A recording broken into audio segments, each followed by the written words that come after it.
Good evening all of you. मैं संतोष चौरसिया उत्कर्ष infotech के YouTube channel पर आपका स्वागत करता हूं। जैसा कि इसके पहले वाली क्लास में हम लोगों ने देखा था हिस्ट्री ऑफ कंप्यूटर का इतिहास, और उस कंप्यूटर के इतिहास में दो चार पॉइंट आपके छूट गए थे। तो आज उस छूटे हुए पॉइंट को हम लोग इस वीडियो के माध्यम से कवर करेंगे और आप लोगों को एक संदेश भी देना है। बिहार पीसीएल जितने बच्चे देख रहे हैं इस वीडियो को ज़रूर देखें, क्योंकि आपको इस वीडियो से या मेरी पूरी क्लास से लगभग आपको 15 क्वेश्चन में से लगभग 14 क्वेश्चन आपको मिल जाएंगे। और तो आपका ज़्यादा समय हम ना लेते हुए चलते हैं, जो छूटा हुआ पॉइंट है उसकी चर्चा कर लेते हैं। हमने आपको बताया था हिस्ट्री ऑफ कंप्यूटर में पहला डिवाइस आपका जो सबसे प्राचीन गणना करने वाला यंत्र था वो था आपका अबेकस। क्या था? अबेकस। और अबेकस की चर्चा हम लोगों ने कर ली थी, और इस अबेकस के साथ आप 1 2 3 4 5 6 करके आएंगे तो लास्ट में एक डिवाइस आपको मिलेगा एबीसी। एबीसी तक का हम लोग चर्चा कर लिए थे, और एबीसी के थोड़ा सा और आगे हम अगर बढ़ जाते हैं तो अगली जो डिवाइस आपको मिलेगी हिस्ट्री ऑफ कंप्यूटर में, उस डिवाइस का नाम था बाबू इनएक। क्या नाम था? इनएक। और उस इनएक की अगर हम चर्चा करें, ENIAC, इनएक। और इस इनएक की अगर देखें खास बात यह है कि यहाँ से क्वेश्चन जो भी पूछता है वो कभी खोजकर्ता को पूछ लेता है और कभी कभी इसका फुल फॉर्म पूछ लेता है। तो ज़्यादातर अगर देखा गया पेपर्स में तो इसके फुल फॉर्म आए हुए हैं, तो इसकी फुल फॉर्म की चर्चा हम लोग कर लेते हैं। तो इनएक का फुल फॉर्म अगर देखें तो इनएक का फुल फॉर्म हो जाता है इलेक्ट्रॉनिक, ELECT, इलेक्ट्रॉनिक न्यूमेरिकल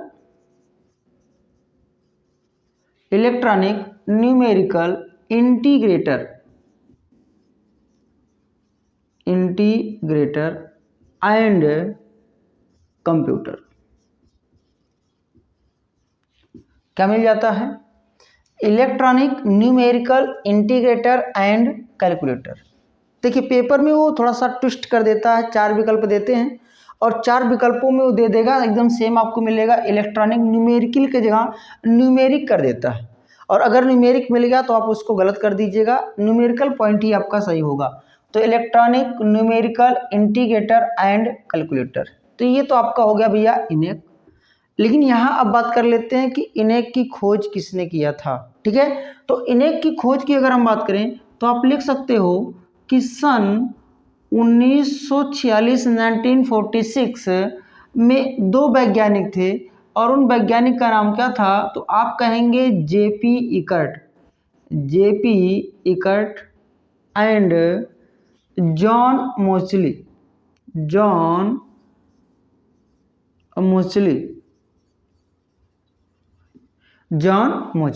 तो जेपी एकर्ट और जॉन मोचली, ये तो वैज्ञानिकों ने मिलकर क्या किया? इनएक की डिवाइस की क्या कर दिया? खोज कर दिया। और अगर हम बात करें सन की, तो सन आपका क्या था? 1946। और अगर हम थोड़ी सी और चर्चा करें तो इनएक ही आपका पहला जनरल पर्पस कंप्यूटर था। क्वेश्चन क्या बनेगा कि निम्न में पहला कौन सा जनरल पर्पस कंप्यूटर था? तो ये आपका था बाबू जनरल पर्पस कंप्यूटर। तो ये आपका सबसे पहला क्वेश्चन बनेगा, सबसे पहला जनरल पर्पस कंप्यूटर कौन था? तो सबसे पहला जनरल पर्पस कंप्यूटर इनएक था। यहाँ से पहला क्वेश्चन आपको मिल जाएगा। और दूसरा क्वेश्चन यहाँ से क्या मिलेगा कि कौन सा ऐसा कंप्यूटर था जिसमें वैक्यूम ट्यूब का प्रयोग किया गया? तो आप कहेंगे इनएक में, अर्थात सबसे पहले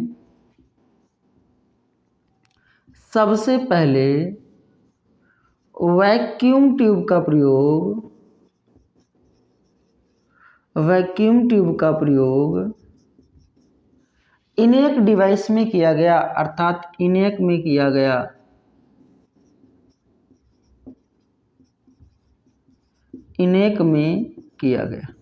तो पहला चीज आपको मिला कि यह सबसे पहला जनरल पर्पज कंप्यूटर है। दूसरा आपको मिला सबसे पहले वैक्यूम ट्यूब का प्रयोग ENIAC में किया गया। अगली बात अगर हम कर लें इसके आकार की, तो यह आकार जो था, इसका आकार बहुत बड़ा हुआ करता था, अर्थात लगभग एक बड़े कमरे के बराबर हुआ करता था यह कंप्यूटर।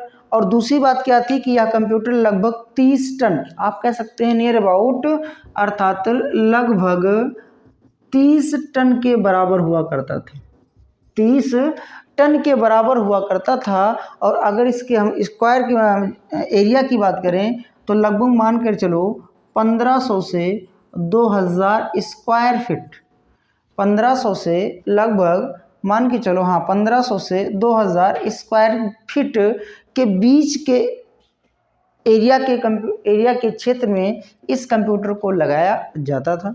यह कंप्यूटर क्या था, बहुत ही बड़ा था, ठीक है। और इसके थोड़ा सा और आगे हम चलें तो इस कंप्यूटर में अगर देखा जाए, वैक्यूम ट्यूब की मैंने चर्चा कर ली कि सबसे पहले किया गया, लेकिन यहाँ बात आती है कि कितने वैक्यूम ट्यूब लगाए गए थे। तो आप कह सकते हो कि ENIAC डिवाइस में 18,000, कितने बाबू, आप कहोगे 18,000 वैक्यूम ट्यूब, 18,000 वैक्यूम ट्यूब और लगभग 1500, कितने नहीं 1500 नहीं 15,000, 15,000 रिले, और आप कहोगे हजारों रजिस्टर एंड कैपेसिटर, अर्थात आप कहोगे कि ENIAC डिवाइस में 18,000 वैक्यूम ट्यूब, 15,000 रिले और हजारों रजिस्टर एंड कैपेसिटर का प्रयोग किया गया था। चलिए, तो अब आप ऐसे भी देखें कि इसका एरिया क्या था, बहुत ज़्यादा था, बेड क्या था, बहुत ज़्यादा था, वैक्यूम ट्यूब कितनी थी, बहुत ज़्यादा, 18,000 वैक्यूम ट्यूब का प्रयोग किया गया। और जब इस 18,000 वैक्यूम ट्यूब का प्रयोग किया गया तो ये जो कंप्यूटर होता था ये बाबू अत्यधिक ऊष्मा उत्पन्न करता था, अर्थात हीट ज़्यादा करता था, ठीक है, ऊष्मा अधिक उत्पन्न करता था, ठीक है। और जिस कारण इसमें एयर कंडीशन अर्थात कूलर का प्रयोग किया गया था इस कंप्यूटर में, ठीक है। तो ये तो हो गया बाबू किसका, ENIAC का। तो एक बार फिर चर्चा कर लेते हैं। ENIAC का full form electronic numerical integrator and calculator, खोज 1946 ईस्वी में JP एकेट एंड जॉन मोचली ने किया था, ठीक है। यह सबसे पहला जनरल पर्पज कंप्यूटर था। सबसे पहले वैक्यूम ट्यूब का प्रयोग ENIAC में ही किया गया था। ये 30 टन का था, ठीक है। इसका अगर हम एरिया देखें तो लगभग 1500 से 2000 स्क्वायर फीट के एरियाज में इस कंप्यूटर को स्थापित किया जाता था, ठीक है। इसी के थोड़ा सा हम और आगे बढ़ जाएं तो अगला जो कंप्यूटर आपका होगा बाबू उसका नाम था EDSEC। क्या नाम था, EDSEC।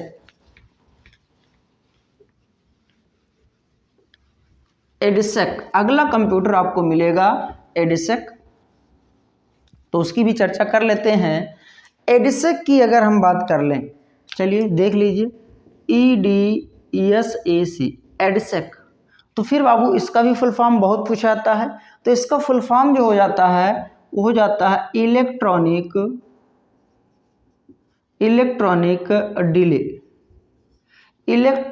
Delay storage automatic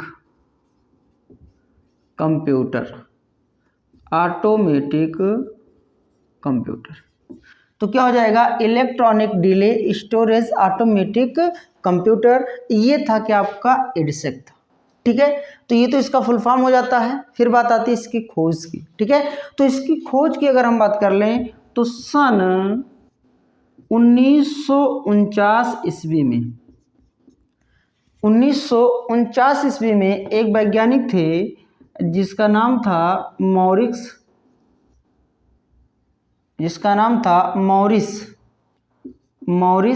Wilkes,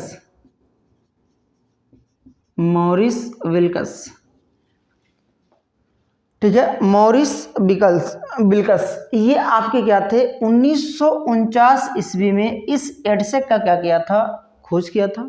और यही पहला आपका कंप्यूटर था। यही क्या था? पहला आपका कंप्यूटर था जो डेटा और प्रोग्राम को स्टोर करने का, क्या करने का? स्टोर करने का, अर्थात उसको सुरक्षित रखने का, ठीक है, प्रबंधन करता था। कौन सा कंप्यूटर? आप कहेंगे एडसेक, ठीक है। और आगे थोड़ा सा बढ़ जाएंगे तो अगला कंप्यूटर मिलेगा आपको एडवेक। चलिए, फिर मामला आ गया एडवेक का। तो एडवेक की भी फुल फॉर्म की बात कर लेते हैं हम लोग। तो इसका फुल फॉर्म होता है इलेक्ट्रॉनिक डिस्क्रीट वेरिएबल ऑटोमेटिक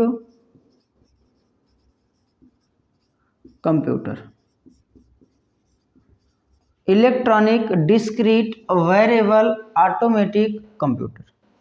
अब अगर इस कंप्यूटर की हम बात कर लें तो इस कंप्यूटर की खोज सन 1950 ईस्वी में, 1950 ईस्वी में डॉक्टर जॉन वान न्यूमैन ने किया था। जॉन वान न्यूमैन ने किया था। जॉन वान न्यूमैन ने किया था। अगर हम इस कंप्यूटर की बात करें आकार की, तो इस कंप्यूटर का जो आकार था वो छोटा, थोड़ा सा आपका क्या हो गया? छोटा हो गया। और छोटा होने के साथ साथ इसमें भी वैक्यूम ट्यूब का प्रयोग किया गया, लेकिन इसमें आपके 6000 वैक्यूम ट्यूब और 12000, आप कह सकते हैं कि 6000 वैक्यूम ट्यूब और 12000 डायोड, 12000 डायोड का प्रयोग किया गया। 6000 वैक्यूम ट्यूब और 12000 डायोड का प्रयोग किया गया। और यही एक ऐसा कंप्यूटर था, यही क्या था? ऐसा कंप्यूटर था जिसमें हम लोग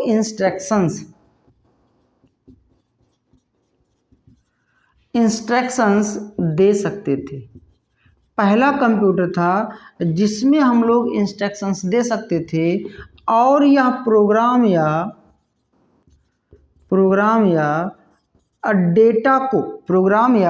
डेटा को स्टोर कर सकता था।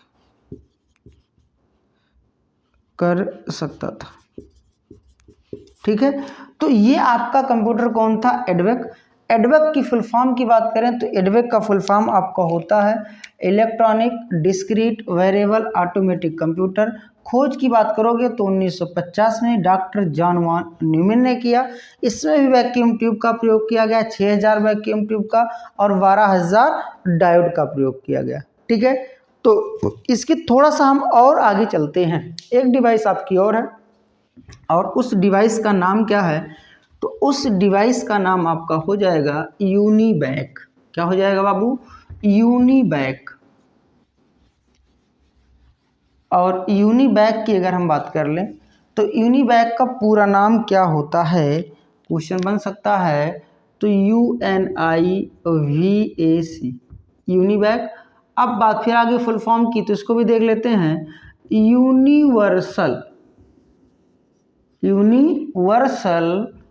Automatic computer. Universal automatic computer अर्थात विश्व का यही पहला कंप्यूटर था जिसे व्यापारिक कंप्यूटर कहा गया। लेकिन इसकी खोज की बात करें तो सन 1951 ईस्वी में JP Eckert and John मोचली, JP Eckert and John मोचली, जिन्होंने किसकी खोज की थी? तो आप कहेंगे जिन्होंने इनेक की खोज की थी। वही वैज्ञानिक क्या किए? इस यूनिबैक कंप्यूटर की खोज कर दिए और यही आपका पहला व्यापारिक कंप्यूटर था। यह विश्व का पहला व्यापारिक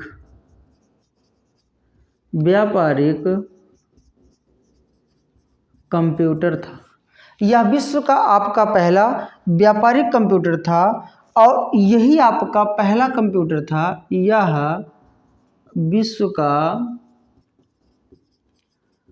पहला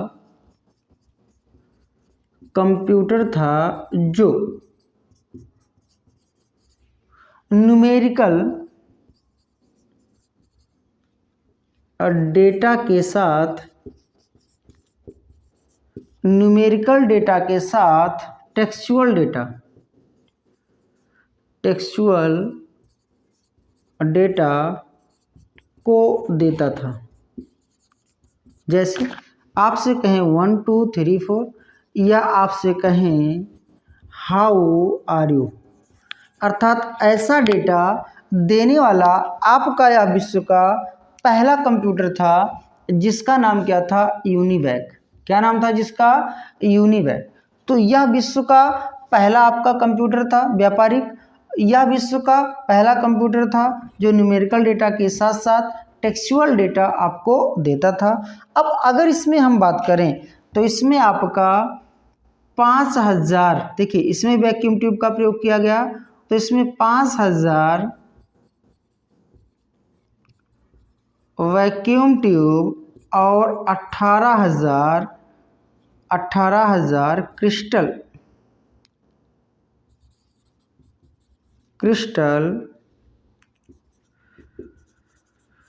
डायोड का प्रयोग किया गया। ध्यान दीजिएगा, इसमें 5000 वैक्यूम ट्यूब और 18,000 क्रिस्टल डायोड का प्रयोग किया गया। तो भैया आपकी यहीं पर इतिहास क्या होता है, कंप्यूटर क्या होता है, कंप्यूटर की हिस्ट्री समाप्त होती है। ठीक है, अब आप सबको पता है कि यदि कंप्यूटर की हिस्ट्री ख़त्म होती है तो आता क्या है, तो उसकी हम लोग कंपैरिजन किससे करते हैं? ह्यूमन से। जब ह्यूमन की हिस्ट्री ख़त्म होती है, समाप्त होती है, तो आता क्या है? जनरेशन, अर्थात उसकी पीढ़ियाँ। ठीक है, अगर हमारी आपकी जनरेशन ख़त्म होगी तो आएगा क्या? हमारी आपकी पीढ़ियाँ आएंगी। तो उसी तरह से जब कंप्यूटर की इतिहास, कंप्यूटर का हिस्ट्री ख़त्म होता है तो हम लोग अगली वीडियो में क्या पढ़ेंगे? Generation of computer. ठीक है, तो जनरेशन ऑफ कंप्यूटर पढ़ेंगे हम लोग, तो इसको आप लोग थोड़ा सा पढ़ के भी आएंगे, ज़्यादा मज़ा आएगा।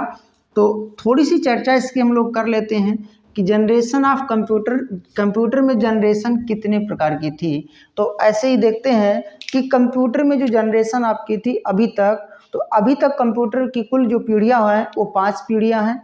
जिसमें आप कहेंगे पहली पीढ़ी, दूसरी पीढ़ी, तीसरी पीढ़ी, चौथी पीढ़ी, 5वीं पीढ़ी। और इन 5 पीढ़ियों को कंप्यूटर में आने वाले टेक्नोलॉजीज, आने वाले डिवाइसेस के आधार पर बांट दिया गया है।